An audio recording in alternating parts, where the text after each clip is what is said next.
Ya. Makanya Ya, ingat nggak setiap kali kita ibadah, tiba-tiba dia pasang toa, Allah gitu kan. Ya kan, Allah bubar gitu kan. Nah, tuh mereka yakin dapat pahala itu, Pak. Nah, itu memang ajarannya, Pak.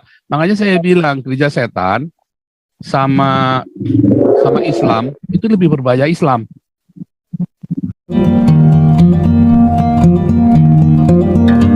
Ya, bahwa tidak ada yang perlu sampai bikin heboh gereja setan begitu ya. Enggak, justru yang paling ditakutkan ini khilafah ini yang merusak dan meracuni bangsa dan negara. Ya. Itu mengerikan justru yang khilafah ini. Jadi korban-korbannya pun mengerikan sekali. Ya, masih berasa itu WTC kan, menara kembarnya Amerika itu berapa ribu orang kalau nggak salah itu 3.000 ya korban WTC ya. Jumlah korban WTC itu.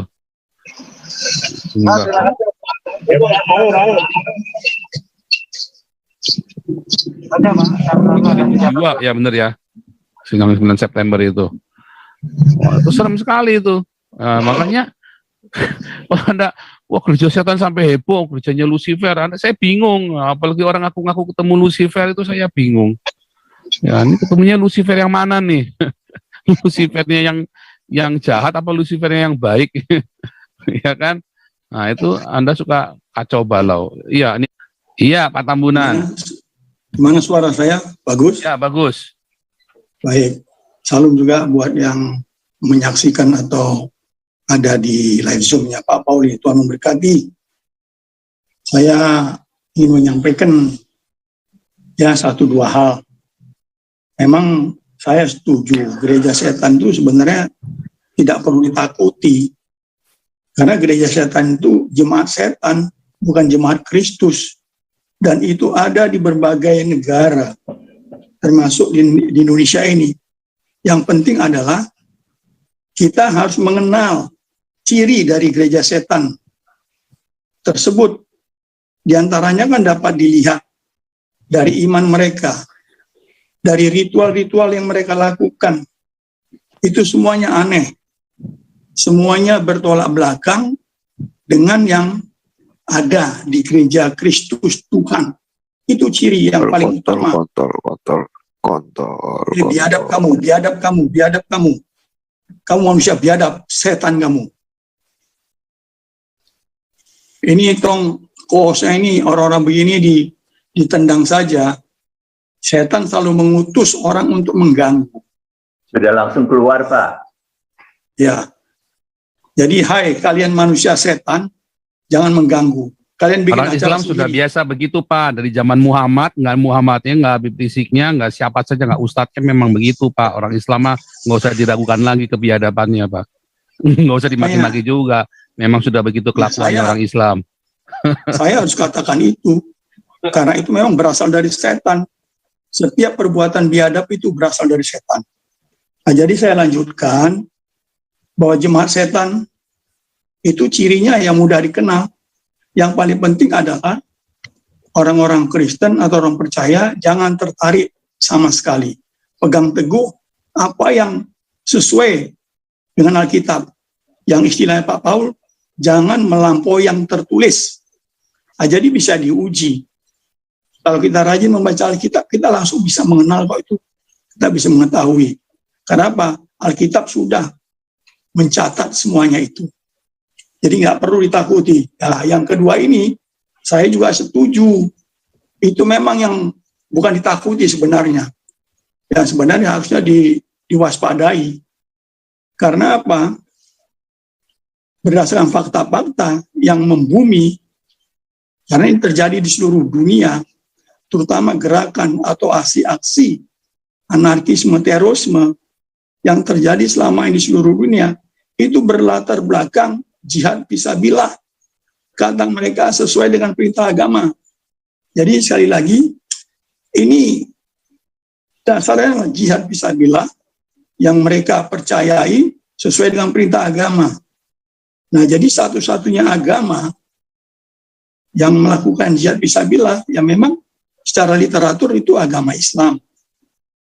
Kita sudah tahu bagaimana kekejaman yang mereka lakukan dengan satu tujuan mereka, adalah berbuat amal, perbuatan baik yang mendatangkan upah.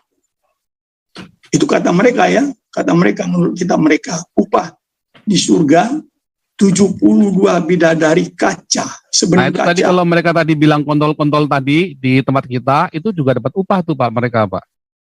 Ya, ya, bidadari kaca Ya, tadi Pak mereka tuh Paul. percaya kalau mereka bisa ngacau kita, itu mereka dapat upah orang Islam itu.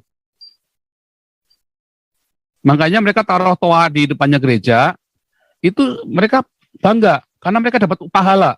Itu ajarannya Islam begitu Pak. Ya.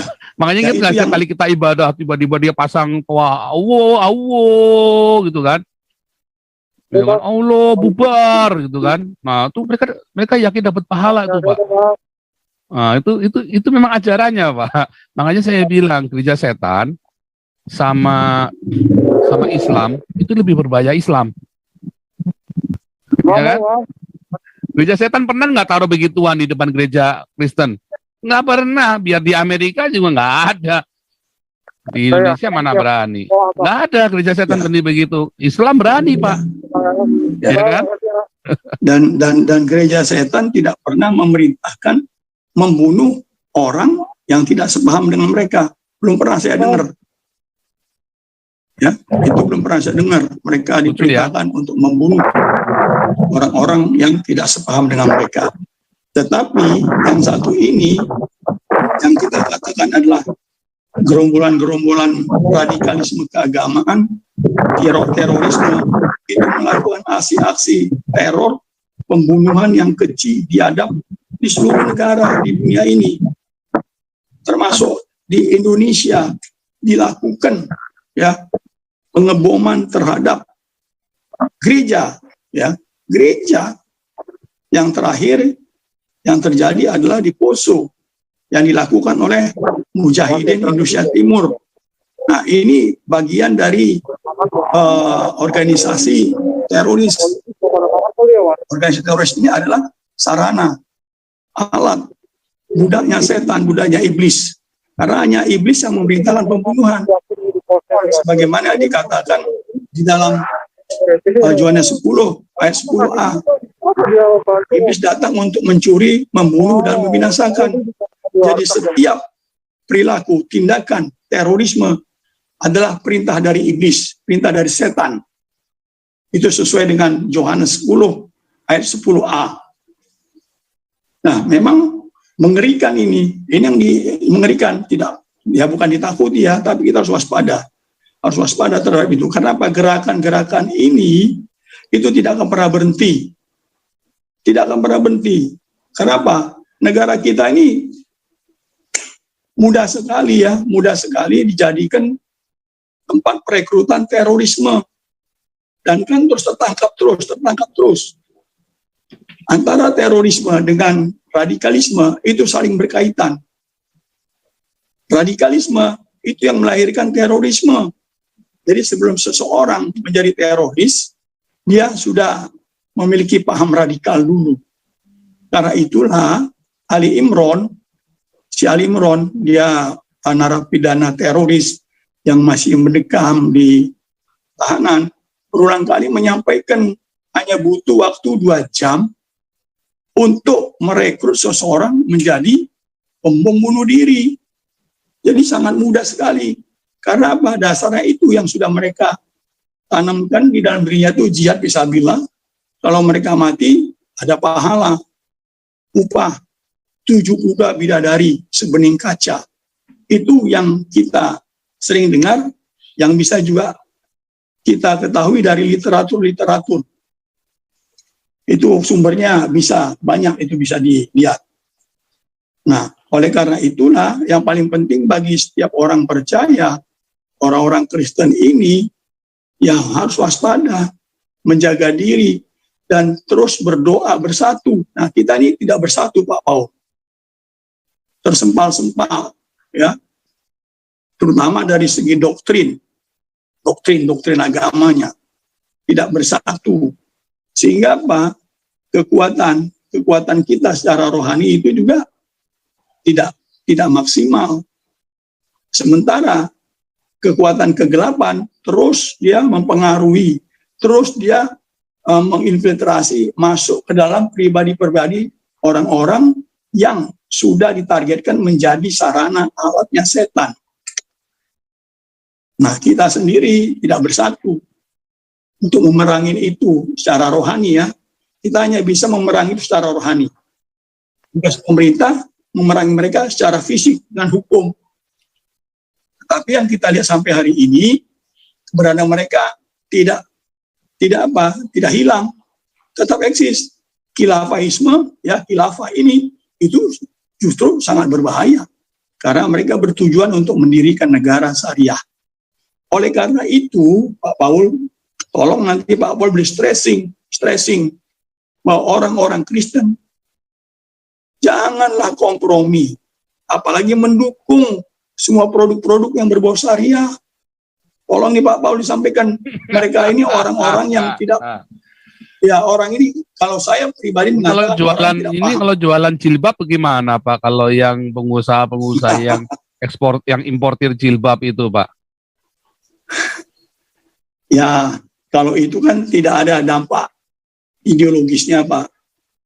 Tidak ada dampak ideologisnya. No problem itu jelas murni. Tetapi kalau terkait dengan kemarin itu ekonomi syariah, itu kan sudah jelas. Kita sudah bahas waktu yang lalu. Termasuk salah satu ada Ustadz Hasim gitu ya, yang mengatakan memang dana yang digunakan itu bisa diambil dari situ Pak. Nah, untuk melakukan perjuangan menuju kepada sebuah sistem khilafah, dia butuh dana. Dana itu bisa digunakan dari bank-bank syariah, bisa. Sangat memungkinkan, kenapa tidak? Karena sama-sama menjalankan syariah. Nah, jadi saya mohon nanti Pak Paul bisa menegaskan ini, men-stressing, sehingga mereka-mereka yang masih ya berkompromi, bahkan mendukung dilaksanakan syariah agama, nah ini harus perlu dicerahkan Pak. Pak Paul itu tugasnya Pak Paul, Nabi ke-26, Nabi Pancasila. Jadi saya kira itu saja yang ingin saya sampaikan Pak Paul. Tuhan Yesus memberkati. Haleluya. Amin. Iya, luar biasa.